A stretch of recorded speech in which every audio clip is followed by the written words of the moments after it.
we as psychologists have the responsibility to speak up when something goes against something we've learned, theoretically, that we've learned that doesn't make sense. We do have the responsibility to try to push the needle towards a more holistic development, especially if we're talking about, soccer players. These are things that we see in the research are advantageous. So why wouldn't we open our mouths and be very confident? To jest podcast Głowa Rządzi, audycja o psychologicznych aspektach sportu, aktywności fizycznej i optymalnego funkcjonowania. Ja nazywam się Grzegorz Więcław i zarówno z wykształcenia, jak i pasji jestem psychologiem. W ramach tego podcastu staram się odkrywać różne ścieżki prowadzące do mistrzostwa sportowego i osobistego. Razem z moimi gośćmi poszukuję odpowiedzi na pytania związane ze sposobami na polepszanie wyników, utrzymanie dobrostanu oraz świadome i szczęśliwe życie. Zapraszam do słuchania. Hello and welcome everyone. This is Mind Rules Podcast and I have a pleasure to present you yet another bonus episode, this time all in English. As you might have known from my social media channels, in September and November this year, I spent some time at the Bundesliga football academy, FC Augsburg, doing an internship under a supervision of my dear friend and colleague, Peter Schneider. During my time in Augsburg, I had a chance to shadow his practical work both on and off the field, which obviously sparked many questions and discussions. I also spoke to the academy coaches, directors, and staff to deepen my understanding of how such organizations work and incorporate sports psychological services in its daily activities. As one of the results of my internship, this episode offers a sneak peek into my experiences. We recorded it in Pete's office at the academy grounds in Augsburg, and I think it tackles many interesting issues regarding psychological work within football academy structures. Pete is a great sports psychologist, that's for sure, but he's also a really cool, easy-to-talk person, as you will soon discover for yourself. He openly shares his working philosophies, and as much as he can, of course, he provides insights into his daily duties at the academy. It was supposed to be video recorded as well for publishing on my YouTube channel, but something went wrong in the process, so you get only the audio, which is still pretty valuable, I guess. I have to mention that this opportunity was possible because it got fully funded by a FEPSAC Applied Mobility Grant. FEPSAC, for those of you who don't know, is a European Federation of Sports Psychology supporting development of sports psychology and sports psychologists in Europe since 1960s. It is the largest organization of this sort on our continent, and it is doing a fantastic job. I am a huge fan of its missions and actions. I have been a member ever since 2013, and this year I was the first Polish sports psychologist to be certified by FEPSAC. If you are a sports psychologist yourself or a sports psychology student, please do check what FEPSAC does. For Polish-speaking listeners, there is a whole episode, number 11, dedicated to reflections from the last European FEPSAC Congress in Münster, Germany, which happened in July earlier this year. The next European Congress is just around the corner and it will be held in 2022 in Padova, Italy. Stay tuned for that. If you like this episode and or you think I should record in English more often, please let me know. And now, without any further delay, let's jump into this conversation. Oh, and Merry Christmas. This is my little gift for all of you. Hello, Pete. We are sitting here in your office at FC Augsburg Academy. And as a sports psychologist working for an academy in Poland, I have a great honor and opportunity to see how we work in Germany. This is part of my PEPSAC-sponsored internship, which helps me to further my knowledge in the field and see how other sports psychologists organize their work, understand the field. And we are here today to ask you a few questions that might be of interest to other sports psychologists working in a football setting or any other setting on full-time basis, really. So I'll be just asking questions. I'll be looking forward to your responses. I'll be deepening those questions. And hopefully this material will be of use to the listeners of the podcast, the subscribers to the YouTube channel, and of course our dear and beloved NS community, which hopefully will see or listen to this audio. So first of all, I would like to ask you to introduce yourself to those listeners or viewers who don't know who you are and what you do. Okay, no problem. Thank you for coming, by the way. It's really cool to have you here. We've known each other for a long time, so it's really easy for us to get together and hash out the old times, talk about the new experiences. So it's very easy for me. It's been now 13 years or so since I moved to Germany. I had a couple years in Finland, where I did my master's as well in Jyväskylä. Before that, I grew up in Detroit, studied in Michigan as well. And basically kind of fate would have it that I came overseas and thought it would be a short trip. Ended up being a very long trip.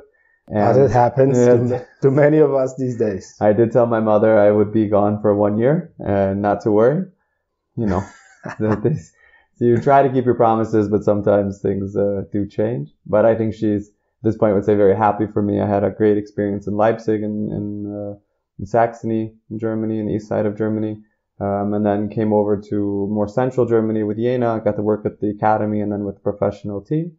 And then after my tenure ended there, I got an offer from Augsburg to come basically take over the psychology at the academy here and put my footprint, my kind of mentality, philosophy on the way that they do things here. Yeah, I've been here since July 1st, so not too long, just 4 months or so now. Okay. Are you the only sports psychologist working at the academy? I'm the only one here, yeah. Okay. And I know you're looking for an intern. Correct. To help out. So anyone listening or watching, the deadline is still a couple of weeks. I'm not sure when this will get put out. But yeah, looking for one starting February 1st, 2020 for 3 to 6 months. Yeah, absolutely. Anyone listening, very interested, speaks German at a decent level.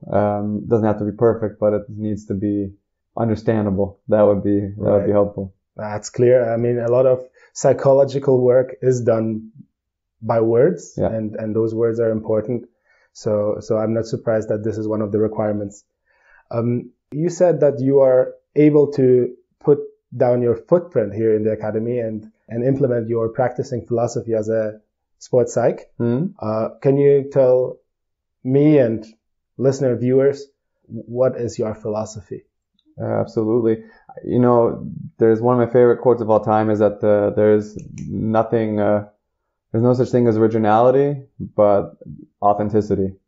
And I really take that to heart because I think if I look at what I see as my philosophy, it's really just based off of other people, great minds that I have been able to draw from. You know, you mentioned that this is sponsored by PEPSAC. Absolutely. A lot of the research and work that's gone years of just efforts from these people, it absolutely is reflected probably in my work. For me in particular, you know, there's probably 4 different steps, the way that we kind of look at my philosophy. The big one that I talk about is Carol Dweck and her mindset, which I say, if you don't believe you have the ability to learn something new, if you have a fixed mindset, you're going to have a real hard time getting ahead as an athlete.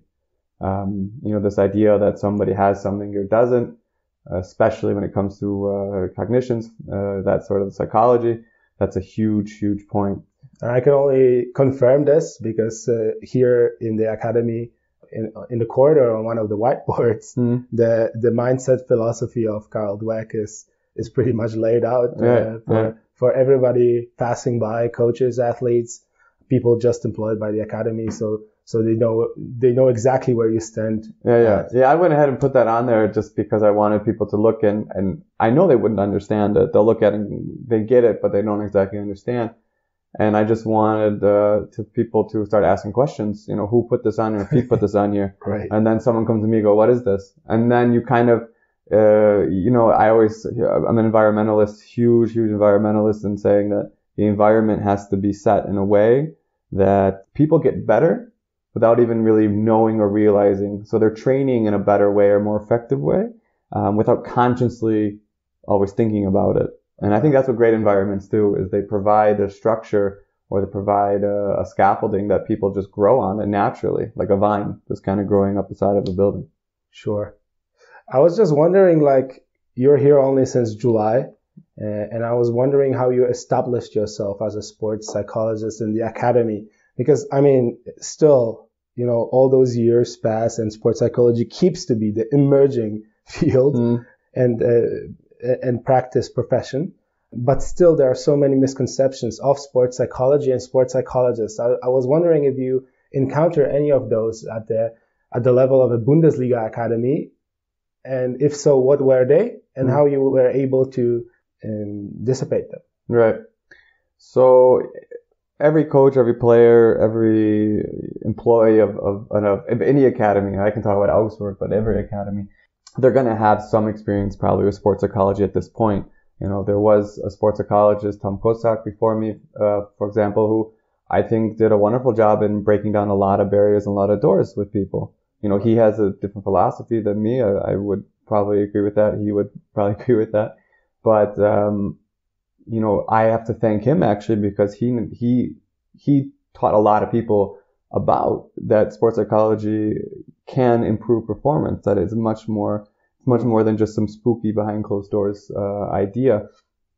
So that's something when you walk into a setting, especially this one as we're talking about, and this there's going to be sports psychology already in place in some way. People have some exposure, at least in these settings. Okay. So then it becomes, okay, they have some exposure. What kind of experiences do they have? Were they positive? Were they negative? Neutral? Whatever they may be. And then how is my philosophy, my style going to maybe affect them, maybe bring them to the next step? And so, that's been my goal since arrival, is really just introducing people to, maybe it's a little quirky, a little strange style, but, I love being here. I love the sport. One of my favorite things I like to let coaches know right away is I just love soccer. I really love it. I love playing it. I love watching it. Fußball. Fußball here, yeah, or football for my British friends. I've stuck to saying soccer. That's one of the few things I won't let go. Of course. But that's okay. Again, and that's what I'm saying is you need to be authentic. Sure. And I feel that at the moment you try to adapt yourself, to somebody else's, philosophy, acceptance is one thing, but and adapting to a situation is also one thing, but changing your core value belief about how to do something, specifically if it's your job, sports psychology, you can run into trouble real quick. Okay. And so that's something that I do my best not to shy away from. Okay. No matter whom I'm speaking to, and that goes from the directors to the coaches to the players, and but I think that's, again, I don't think that's an FC Augsburg thing. I think that's an absolutely general idea about how psychologists work with their clients. So I was wondering if you can give us a case of resistance that you were able to overcome, be it a coach or the athlete or an entire team. Mm-hmm. When you came here in July and they were not very positive about sports psych in general, or you in particular, and then through your work, through your attitude, through your practicing philosophy, you were able to show them that this is something that's normal and necessary at this stage of their development. I wouldn't take an example from here simply because it's still very current, but I would take an example from my previous employer. I think it's been it's been a while, and it's no secret that I was there. There absolutely was, I'd say, a coach that didn't really know kind of where to put me. You know, I think coaches tend to, whenever you meet anyone, when they meet somebody, they think about, okay, where am I going to place this person? You know, not just good, bad, but like useful, crazy, or just, they're just kind of there. I don't really have a use for them. And I think, specific with this coach, I remember just being there at every practice. And that was kind of funny for him because I would just be there and he wouldn't really talk to me. But I would honestly walk right next to him from the pitch back to the locker room, ask him out, you know, how was practice, what he liked, what he didn't like. And it started very informal, just kind of back and forth, you know, let's talk about this player or that player, how they're performing. I like that drill. Why do you like that drill? Oh, you know, and I'll say something like, oh, in my past, I remember doing something similar. Yeah. And I always hated this coach because, you know, I felt like he was falling asleep on the sideline, you know, and you make jokes like that. And those are those moments where the coach started just to laugh and kind of enjoy the conversation. And when he's enjoying the conversation, he starts to just build this connection, this empathy to you as a person. Right. And because for me, that is the absolute basis when it comes to my work with individuals, or I mean with teams, you could say. But if they believe that you care about them as a person, you're gonna have good chances. Right. And so that is, in essence, what this whole story is about: is really understanding how to become more human to this coach, or this, in this case, a coach. And then over time, you're sitting together in a locker room, or in my case, this one in an office, I remember, and suddenly the questions start coming from him, specifically about how maybe we could set up practice to train stress resistance better. You know, or I don't understand this player's behavior. Maybe you can help me out here. And those are those moments where you start to realize, okay, he sees value. He wouldn't ask if he didn't see value at this point. Right. And so it's a lot of persistence and a lot of keeping your mouth shut. For me, not the most easy thing, people who know me, but keeping your mouth shut, listening, and waiting until your knowledge is really asked for. Sure. So building relationship is key. Absolutely. And your strategy to build relationship is from bottom up. So from those informal encounters at the practice, on the way to locker room, in the cantina perhaps, helped you gain trust and acceptance of you as a person and you as a professional. Right. And I remember you telling me once that the moment where you truly felt accepted was when you got invited to the closed coaches WhatsApp group. And I had a very, very similar experience when working for my academy. This is my third season at Piast Gliwice, current Polish champion in Congratulations, football. By the way.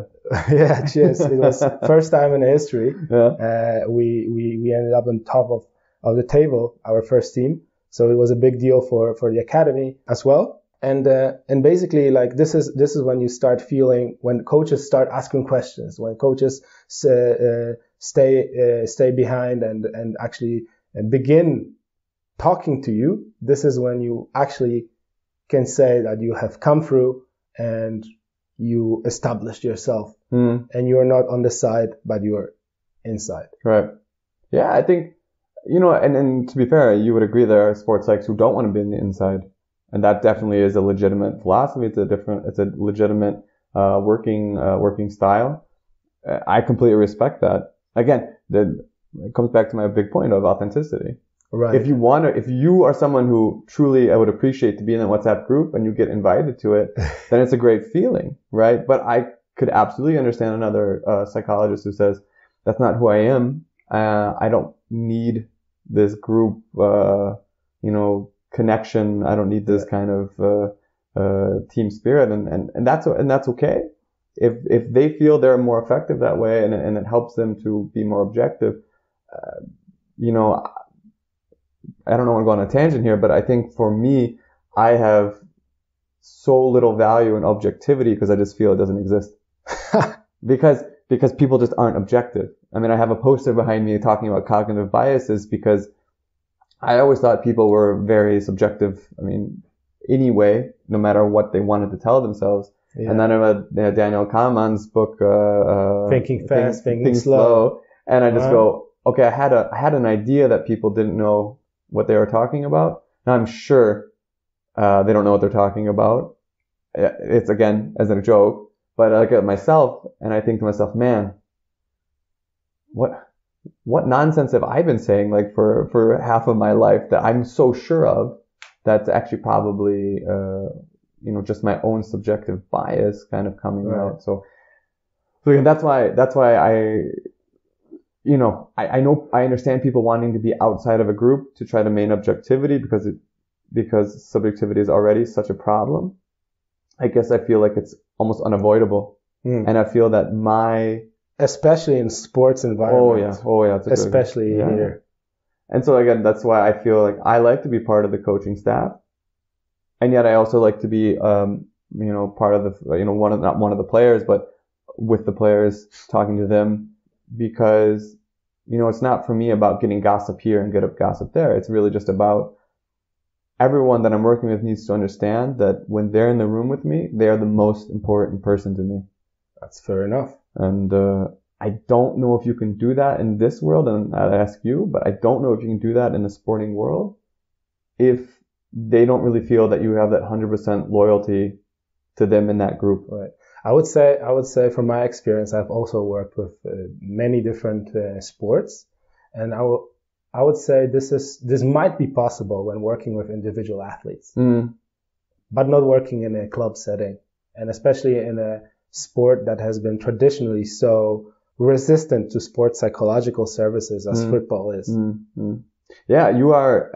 I mean, I'll tell you this as well. I mean, academy level and professional level are two different beasts. In the professional world, I mean, you're either in the circle or you're out. There's a very clear line, and you feel it.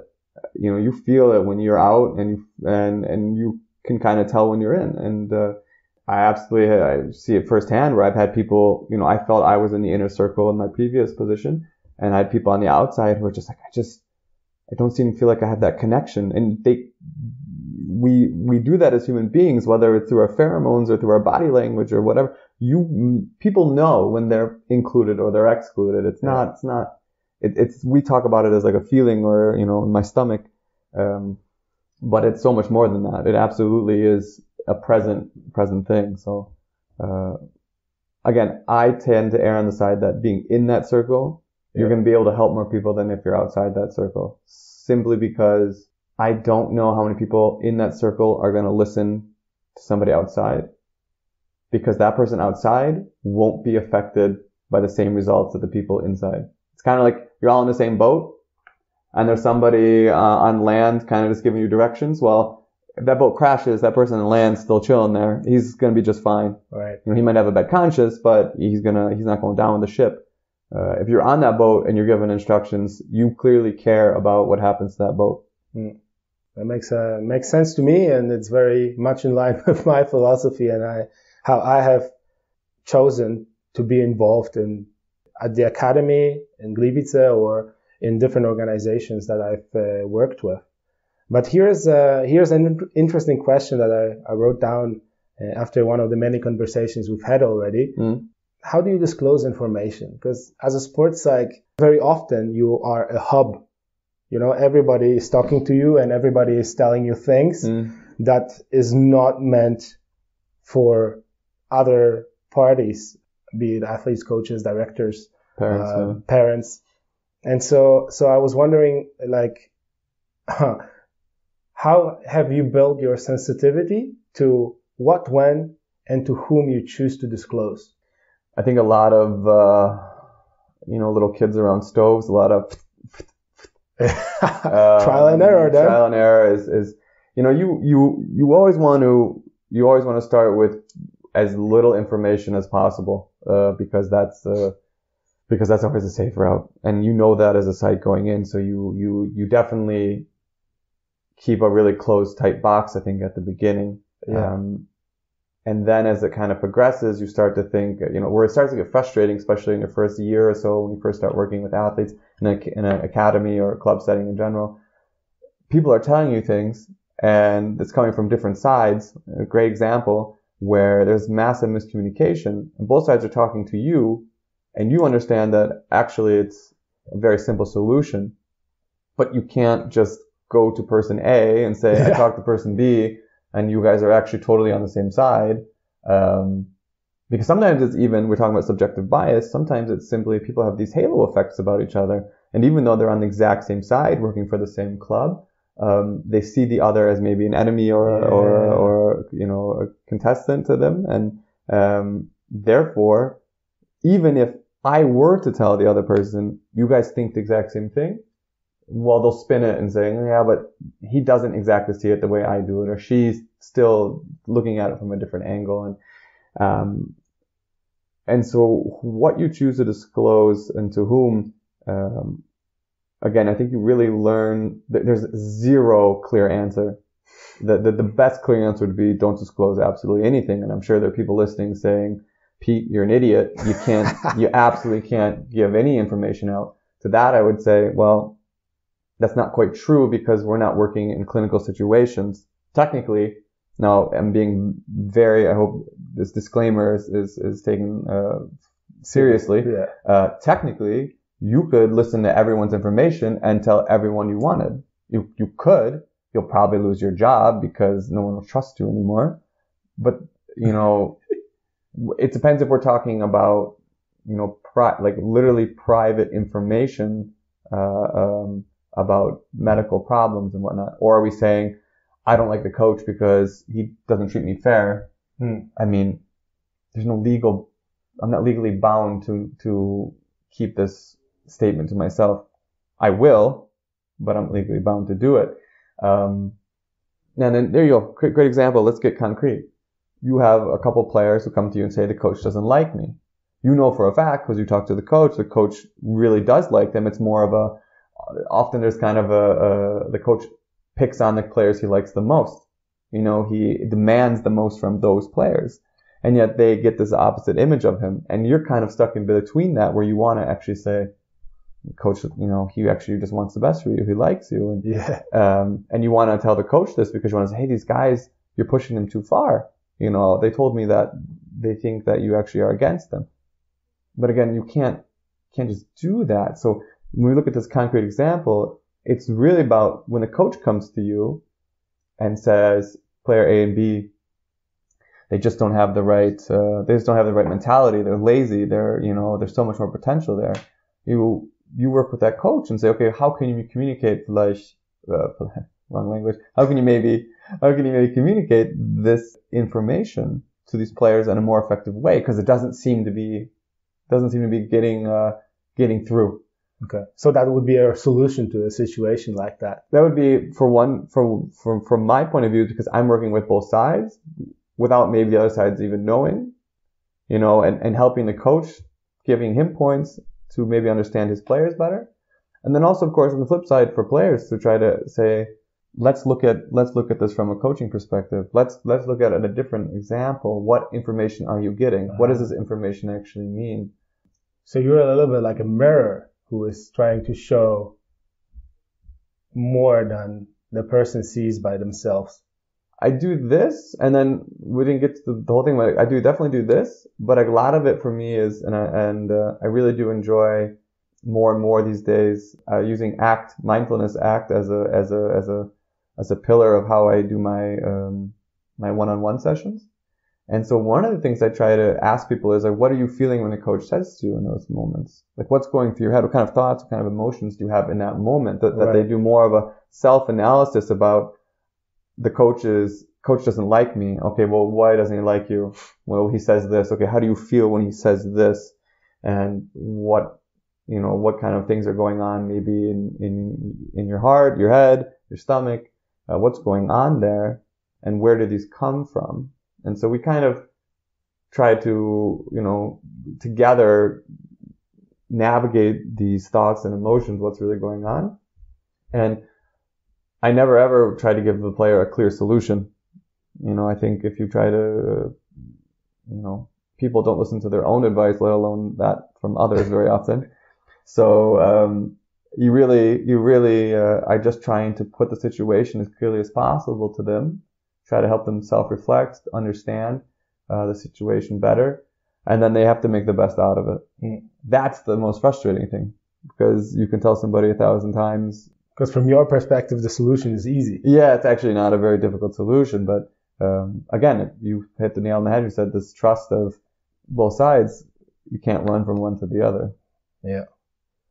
So we just had a closer look at one of the possible issues that you encounter in the academy setting. Let's take a zoom out and talk about how do you actually organize your work here. So if you can give an example of how a typical week looks like for you, where are your focus points, and how do you manage your time? Because you are a full-time employee of FC Augsburg Academy, right? Which for most people may mean 40 hours a week. It's definitely more. I already know that. No. Just give us a brief example of how your week works here. Yeah. So Mondays are pretty quiet days in general in the soccer world. Post game. Right. So you'll have analysis. Yeah, you have analysis. You'll talk a lot to the coaches. It's for us, psychologists tends to be one of the more busy days. We are planning the whole week. So Monday, I get the training schedules from the 3 teams that I manage. And this is pretty typical for most academies that have one sports psychologist on staff. What teams are those? They'll be doing what's called the performance level team. So either starting at the 17s, U17s, U19s. If there's a U21 or 23, a second team from the professionals, you usually will have some influence or some tasks there. So that's no different here. It's very standard. Those are the core teams that I work with. I do know other academies do it differently, but for me, those are the 3 core teams that I work with. The oldest teams, basically. Yes, exactly. The 3 oldest, most experienced teams. And so I first and foremost look at their training schedules and kind of decide, all right, who's our opponent this week? What happened on the weekend? You play a little bit of fireman. You look, are there some fires going on in certain teams, certain areas? Do I need to spend more time with this team or that team? That's just very typical. I'll have a meeting with the directors each week. That's totally, I think for me, that's totally normal, because he just wants to know if everything's all right, I'm doing okay, if I need any assistance. And for that, it's moreover like, I want to set up a retreat, or I want to do a team building thing here, or, those are conversations where you can also help him. He can help organize himself better. And that's one thing that I find, as a big strength here is, being able to communicate with everybody. That's, whether they are the cleaning lady or whether or not they're the director of the academy, being able to communicate is simply a really great thing. And I've seen it and experienced it firsthand, I have to say. Oh yeah, the cleaning lady. Yeah, of course.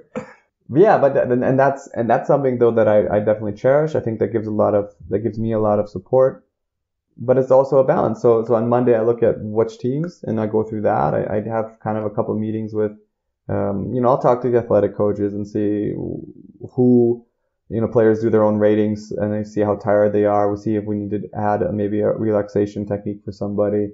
You talk to the coaches, of course, ask if there's anything in particular that I should be paying attention to this week or some person. And then I'll also go to, so we have trial players. So we have individual training as well with them. We have individual training with other players. I go to the individual coach, ask him which days he'll be training. We try to build in psychological, specifically, speed of play elements into training. And so that's Monday, the beginning of Monday. And then basically if you go through the rest of the week, it's going to just be, okay, which practice am I at? I'll set appointments before and after practices for certain players, all the way down to the U9s if it's necessary. And then most of the day, you're also just kind of on lookout. I jokingly say sometimes I'm the cultural police, right? So we have a culture, we have values, we have things that are important to us. And so, yeah, it's constantly on the lookout.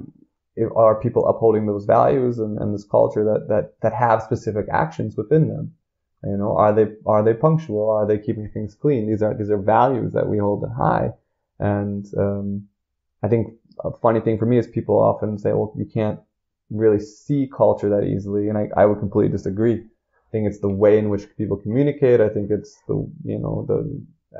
cleanliness is one example. But yeah, you can definitely see in the way the values of people, how they have certain things that are just given. You can see in the way they communicate, there are things that are just, these are givens. These are supposed to be every day. You're supposed to behave like this. Then there are things that are very outspoken, the way in which we want to communicate. And then there's the general vision and direction of the club, the philosophy of the club, how they want to train, how the daily kind of ins and outs look. And every academy, I think, has these. Some are probably further in defining them than others. That's something that I tend to try to take on my shoulders. I often like to make sure it's something that's very consistent. And I think it's something a psychologist can really do because, yes, we have our individual meetings, we have our trainings we go to, but we're one of the few people that can really swim throughout the whole kind of academy, see the different layers at pretty much any time. And I have to say that one of the previous guests on the podcast, known to both of us, Professor Artur Poczwadowski, a Polish sports psych based in the States at University of Denver. This is one of the things that he encourages us as sports psychs to do, is to go beyond the sports psychological skills training and get involved in the organizational side. You called yourself an environmentalist. And I totally agree that this is the best way to create athletes' mentality and strengthen their character and help them to understand better who they are through the culture that's in place in the club or in the organization that they're training in. So for those listeners or viewers who actually know Polish, because the interview is in Polish, they can go back to episode number 17 and listen to what Professor Poczwadowski has to say about it. Oh, that's very cool. I will not be able to listen to that, unfortunately, but that's a shame. My mother did not teach me enough Polish, only a few words. So those Polish people, cześć, dzięki, dziewczynka. Very good. I remember. Bałwan. You shouldn't say that to somebody. Snowman.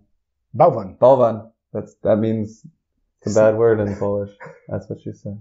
So Monday is very, very intense day for you. Absolutely. Even though it's not for the players on the training fields. What comes next? Tuesday. So Tuesday tends to be an intense day, specifically just because the U23s are the only team, for example, that can train in the mornings in the regular season, because the other ones have school. And that's very interesting also for the Polish listeners or anybody from the Eastern Bloc, because in most Eastern Bloc countries we do have sports schools. Right. So for example, in my academy, most teams are also go to school together, and part of their training is done during their school time. Right. I think there are some academies in the West that do have a similar system, or at least are trying to get to one. But for example, in the East, in Jena, it was this way. It is completely built in to the system that they have sports schools, and again, advantages and disadvantages. It's a very different style. Like if you go to Jena, one of the most amazing things about it is just the amount of fields they have. They have just unbelievable infrastructure that was just left from East Germany, because there was such a massive, let's say, importance put on sport, right? So you have very interesting setups there. I know some of the other Eastern, former Eastern cities also have similar setups, but they just haven't been as successful in then kind of taking advantage of it and organizing it in a way that's always built up. Money is definitely an issue. There is this different disparity, but in general, there's a lot of organizational parts that they do better or have done better in the West. Anyway, here in Augsburg, only one team can train during the school hours. Correct. And that's the second team. The U23s. The U23. Right. So yeah, then on Tuesday, so that's we try to build in some cognitive elements into that training. It's kind of a smaller groups training, and then you have you do have a school training also during the week as well. It's called school training, meaning they have kids who are now no longer in school, so 19, 17, so maybe are no longer in school, or they have certain days on which they can, the school actually gets invited to come train. It's, they then have, again, smaller groups that they'll train in the afternoon.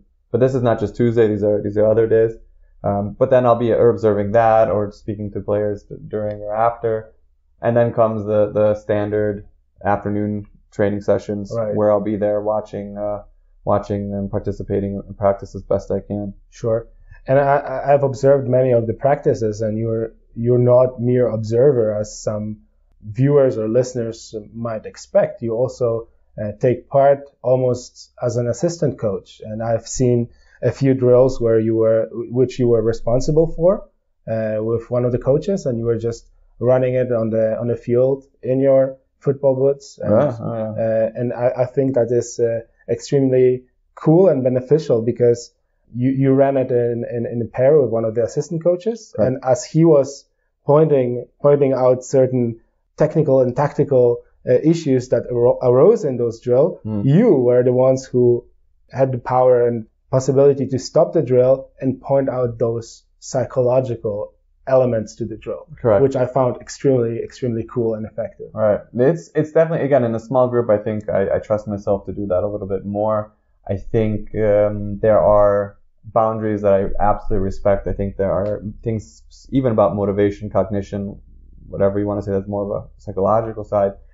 That's still the coaches and head coach and assistant coach's job. And again, it's for the sports psych to draw the line for themselves according to their practice philosophy, et cetera, et cetera. And you have to be very clear, and you have to communicate it to your players very clearly. And I do know that sometimes it's not always clear to them. They're a little unsure, and that's something that I accept, and that's something that when unclarity is there, I address it as soon as possible, and I do want them to see that both sides of me. For me, it is important that they see that I can kick a ball. I do like that because I do want them to know that it's not something I just talk about, but I actually have experienced myself. I know others see these things differently. That's okay. In the U19, there was a small rondo, we call it in English, a 5v2. Or was it 4v? It was supposed to be 4v2. And I was just standing there and decided, I'll join. I'll make it a 5v2. I'm the worst one there because these guys are hopefully quite talented. Yeah. Oh yeah. That's not a problem. But not so bad that I can't keep up. Those are moments where you have to have an understanding. Is this okay? Do I have the trust of the coach? I'm not going to break the drill or anything like that. But it's more of a camaraderie thing where you're just kind of sharing moments with these players and kind of laughing with them and having some fun. And you try not to exaggerate, try not to go too far. Know your boundaries. Use the moments where it makes sense, but always err on the side of caution, kind of stay out. And specifically when it comes to coaching, what you were speaking about at the one speed of play drill, know what elements you coach and know which ones you stay out of. Absolutely be very, very, very specific. And so me talking about, I want you to play a ball quickly and I want you to move quickly is nothing to do with tactic or technical. It's simply to do with, I want to see how fast you play a ball and I want to see how fast you change to the next moment where you ask for a new ball. These are absolutely psychological elements. Yeah. And these are absolutely elements that I have already spoken to the coach about. I'd like to train these. And he gave me the okay. It never goes the other way around that I just do something and then the coach afterwards says, good idea. It would always happen the other way. So, but that was again, there was a Tuesday. Then if you want to keep going through the week, it won't be too much different. It'll be then, depending on the day, the practice sessions will shift a bit. Usually on a Wednesday tends to be during a normal week where the upper teams have a day off. So the 17s, 19s, 23s will have a day off. And then I try to shift my focus to maybe one of the other teams. 16s and below, 12s, 13s, could be any. I've made appointments with coaches where I come, I do an observation at training, at practice, and give feedback afterwards. Or there's plenty of stuff to do. There's diagnostics, there's other things that I have to do on computer, seminars to prepare for, retreats to prepare for, team building to review. I'll find something to do on a Wednesday. And then there's Thursday, Friday, probably very similar. Game on the weekend. And that's always difficult because I love being at the games. I absolutely love being at the games, and I love being part of the coaching staff. If I'm allowed, if the coach is comfortable with that and says, yeah, absolutely, you can be on the bench, you can be in the locker room. A lot is happening in the locker room. You get so much information there. And then again, you do that if you've established the trust and if you have the feeling that the players want you there. And this is not an easy scenario, especially when you have multiple teams, because if you're with one team consistently, you can be at every single game, and that trust gets well established and kind of stays strong. Sure. But if you're jumping from team to team, you can quickly get resistance from certain people that just say, oh, you were here 2 weeks ago and now you're just showing up again, and just because we're playing against this team, you want to be here. I think that's that's just these advantage and disadvantage where you get multiple teams, but you can't split yourself. I mean, obviously that would not work. There is at least a few games during the weekend, and you can't be in all those places, and that's completely understandable. So but I wanted to comment on one thing that I observed during the practice earlier this week, and I found extremely cool and beneficial for anybody listening or watching, that right before the practice and after practice, there were multiple specialists present. So of course there was a head coach, 2 assistant coaches, there was the athletic trainer, sometimes the physio would come up as well. There was a goalkeeping coach, and and you were there as well. So I find it extremely cool that even at the academy level with those older teams, the coaching staff is so holistic. And here at FC Augsburg, I think I can say it with full confidence, you are really taking care of all those 4 areas of players' development, being the technical, the tactical, the physical, and the mental. So just my personal observation from being here at FC Augsburg. Right. I think people here do an amazing job. I think they really generally care about the players, and they generally care about the club. That's one of the things that I really wanted to come here for. Is everybody has their own different ways, of course, of their own relationship with the club, and I can't speak for everyone, but I do find it impressive, in my opinion at least, how many people genuinely care about these colors, about this club, and about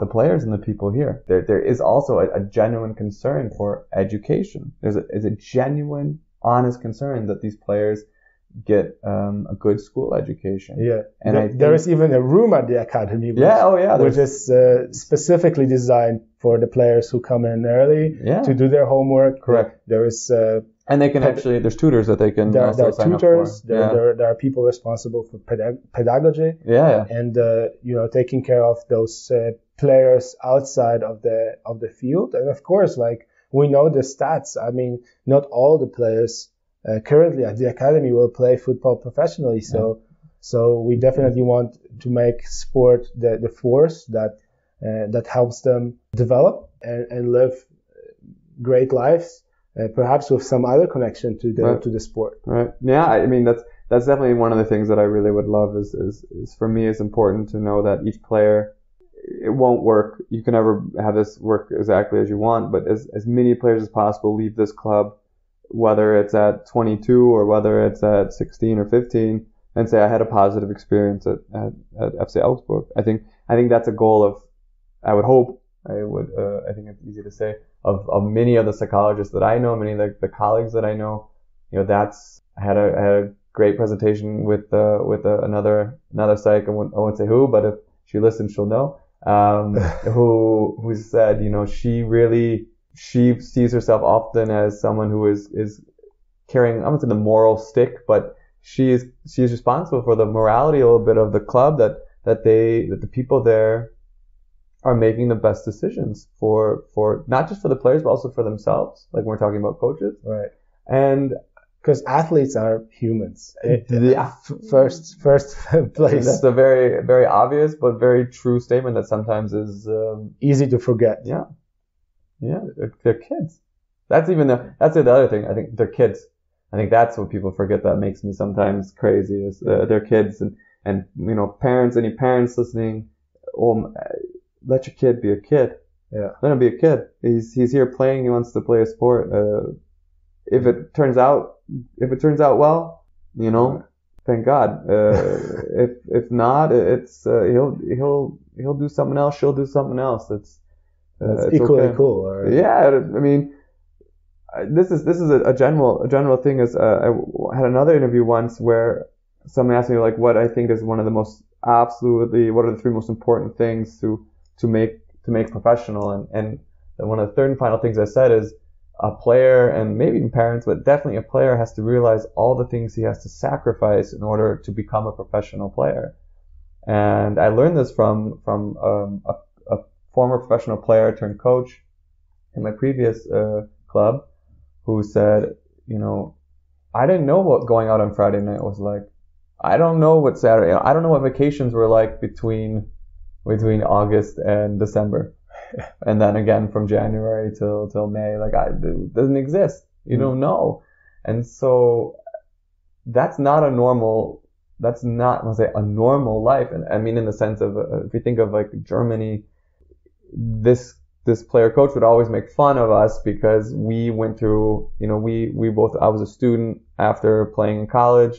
A colleague of ours, he was a former player, then turned assistant coach, and he also went to college, so had fun. He had a great time, went out on the weekends, and right. You know, when you really are unprofessional, that's not what happens. And I think people forget that, you know, especially if they watch Champions League yesterday, they go, oh man, what did we watch? Paris against Madrid. Yes. And we think, oh, the guys they played in Madrid, right? Yeah, that's correct. Yeah. The guys from Paris go to Madrid. They get to see Madrid. They don't get to see Madrid. They're there. They fly there. They see the airport and the stadium. They see the stadium. They have a nice hotel. Don't get me wrong. They have a wonderful hotel. Okay. They ain't touring. You know, it's not. And it's not only that. After the game, what are they doing? They get back on a flight. They get massages. They have to do post-game routines. They have to work their asses off. Absolutely.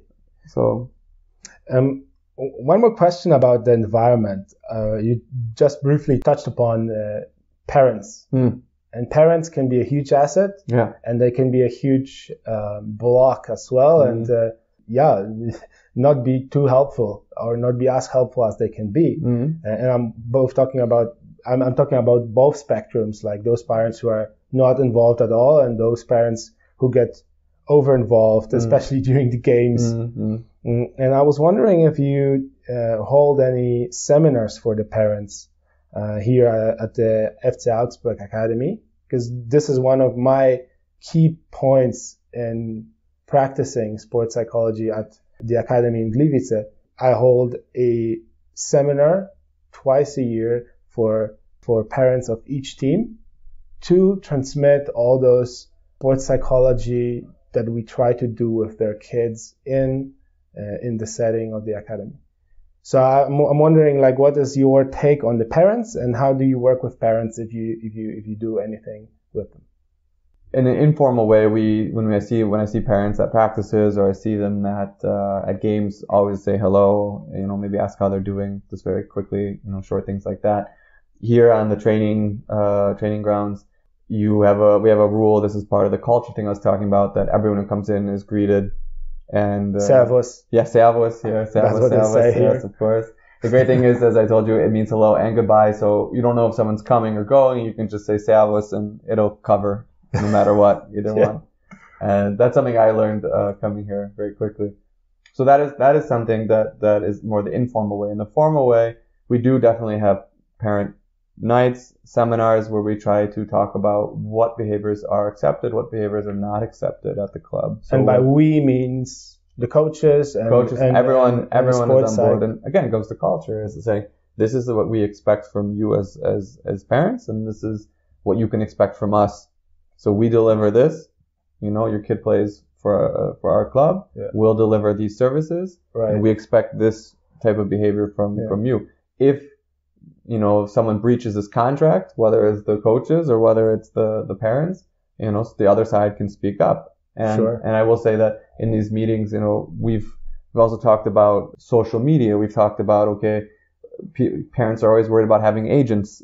Should my kid have an agent? Should he not have an agent? What can the agent actually do for me? Yeah. Those are absolute burning topics today, where I think 10, 15 years ago maybe weren't as big a deal, but it's just the world we live in now. So those are something that's very important for parents. And really the message from, like I said, from us to parents is very clear. You have one big responsibility, and that is support your child. Support him. Don't worry about anything else. You don't have to coach him. You don't have to put pressure on him. That's not your role. That's not your job when it comes to your kid developing as a player. That's our coach's job. That's our director's job.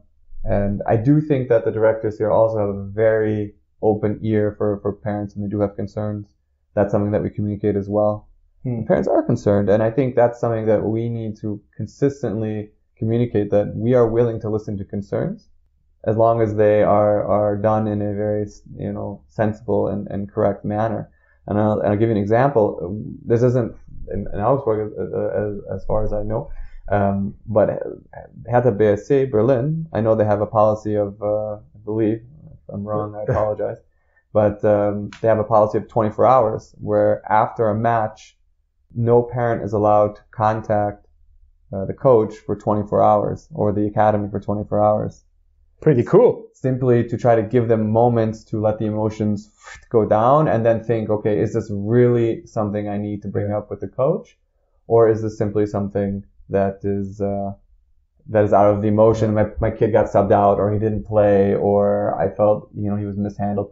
There are going to obviously be exceptions, I guarantee, at that club as well, where if there was an extreme case where they felt there was something not correct. Yeah. But from what you're saying, I mean, it comes a message that the parents need to be involved somehow. Absolutely. They need to feel they have a role. Because talking to coaches back in Poland, sometimes I get a feeling that they want to just exclude the parents from the development process. And that's not the right attitude, I feel. The parents can't be coaches, obviously, but they have to be parents, as you say. Like, they have to support, they have to hug, they have to cook great food after the game, and that is their role, and it should not be underestimated. And so I'm really glad to hear that here in Augsburg you do things similar to what we do back home. I do think a good point is, there is an expectation of parents specifically that if a coach, let's say, gives a player a couple of harsh words at practice because he thinks that he's not giving 100%. Yeah. And the player goes home and complains to his parents. I think there's an expectation that instead of the parents saying, oh, why would the coach say these things to my son? That the parents moreover asks their son, okay, well, what were you doing that the coach had to say this to you? Yeah. And, I can think of my own upbringing, and my parents, if I came home and said that the coach was yelling at me, again, it did happen every now and then, they would say, he probably had a good reason to do so. Right? So there is a little expectation there. I think we do ask that parents give us, I want to say, the benefit of the doubt, but don't react immediately in a negative manner. Maybe try to understand the situation. 24-hour rule sounds like a good policy. It's not I do like it. I do think it's something we can maybe see if we can have a policy as here. Okay. So let's switch gears a little bit and talk about the first team and its links to the academy. Because earlier in this internship, I had a chance to watch a Bundesliga game with you, and it was an extremely cool experience to see the FC Augsburg play at this highest possible level. We just had a tour of the stadium, and yeah, people here in this city truly care about their team. But I'm wondering about those links between the first team, its players and coaches, and the academy. Do you have any philosophy of using their expertise and experience to teach kids at the academy, coaches at the academy, perhaps inspire them in any way? As I said, I'm absolutely an environmentalist, and my own research. That's I can definitely talk about this in a general manner. I think as someone who's new here, I personally also as a psychologist don't have a lot of contact with the first team or with the coaches and staff for the first team. Is there a psych at the first team? Not that I know of. I think Augsburg, I can't comment too much on it because I think it's not really my area. Okay. I do know that there is definitely communication between the directors and the coaches and staff. That is definitely just for players transitioning, for example, from the academy to the first team. This type of thing. I know there's very clear communication between physios when players from the U23s train up with the first team or the 19. Sure. That's important information. Athletic coach as well. They communicate with each other. Goalie coach communicates as well. If there's a fluid, transfer of players between the first team and the 23. And it's really just about, you asked about, the importance of, there is a massive importance in connecting, keeping the connection there, between academy and the first team. It's not easy. And I think a lot of people don't understand why it's not so easy to have the first team so well connected consistently to the 23s, and why it's not easy to have such a consistent exchange between coaches. For example, one of my favorite things is role models. Right. So I think it's massively important that you have coaching role models maybe who are already at the professional level, and you have maybe player role models at the professional level. And why wouldn't these people share their information and have help the people at the academy level benefit? And this does happen in some regard. What those who have not been at the professional level, I think, don't understand, one, of course, how much pressure you're under to get results, to perform on a not just a weekly, but really a daily basis.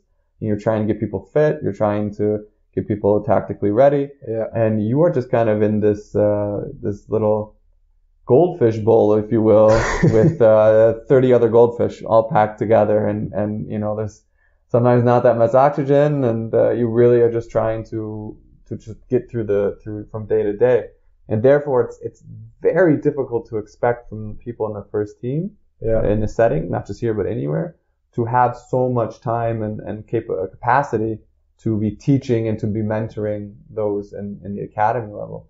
I think there already does exist in exchange, as there should. But again, because psychology is also very coach specific, I think at the Bundesliga level. So there are coaches who say, I want a psychologist in my staff. I want one at this level. And then there are those who don't. And so it's very dependent sometimes on the person who's at the helm there, whether or not specifically in my area, if there's going to be a lot of exchange. I just got here in Jena. It was like this, where after a few years, I had contact to many of the players who then went up to the first team. And so then you do have a lot more contact simply because you know the people who are playing there. You've spent more time with them. And so it's also in Jena, you have to understand, in Jena, it's very much connected. You have the stadium, the first team train right next to the academy. It's right next to each other. Here you have on different sides of the city. So you don't have that kind of just natural de facto running by each other, exchanging.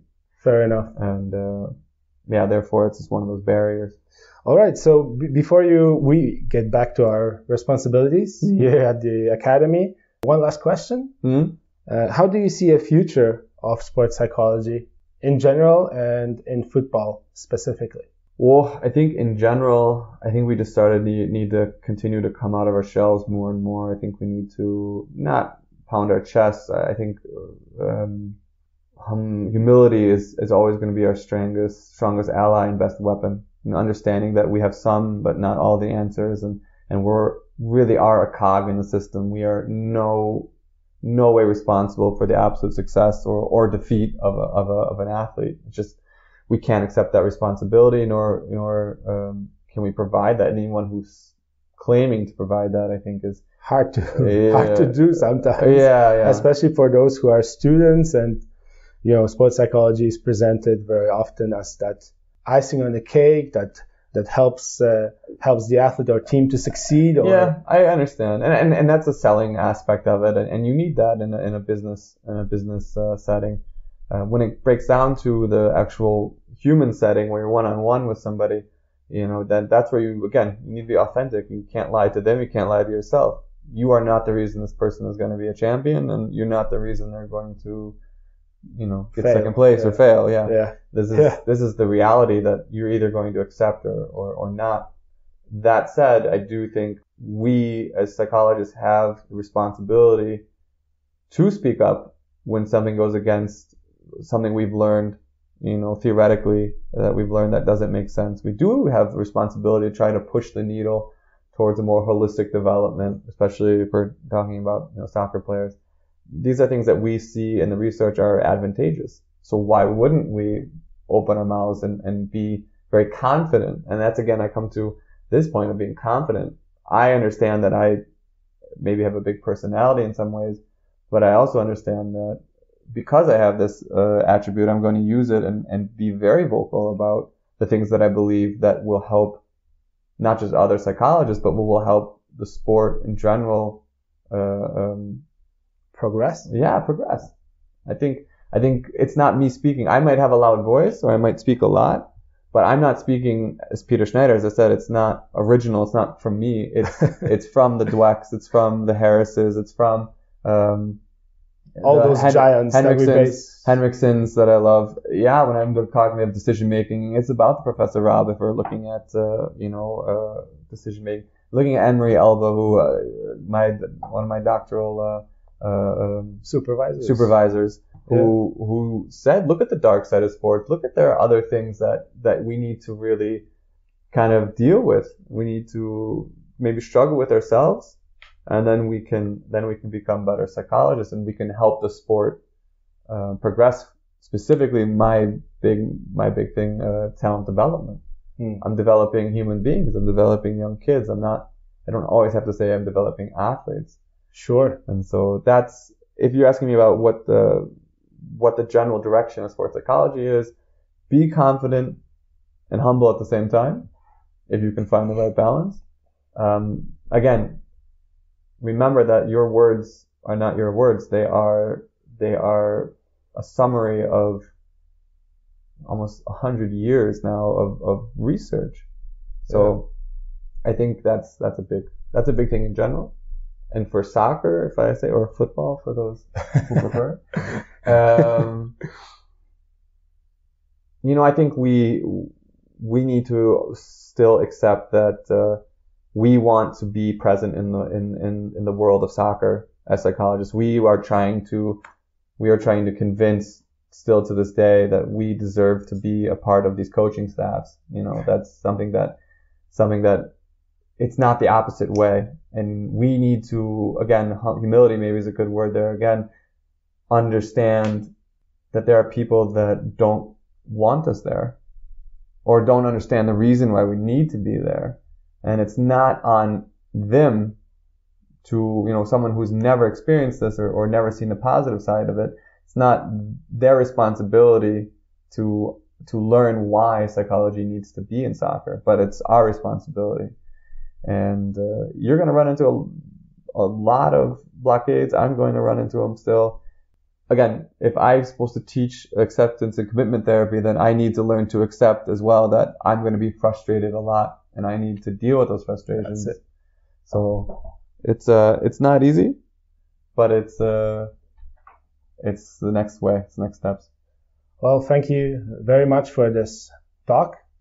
Good luck with your work at the FC Augsburg for the months and years to come, hopefully. Yeah. And again, thank you to European Federation of Sports Psychology, FEPSAC, for making this mobility possible. You guys are pretty awesome. Thank you, Pete. Thank you.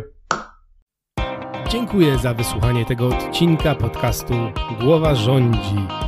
Niebawem nagrywam kolejne. Jeśli nie chcesz przegapić najnowszych odcinków, zachęcam Cię do subskrybowania podcastu na platformie, z której aktualnie korzystasz.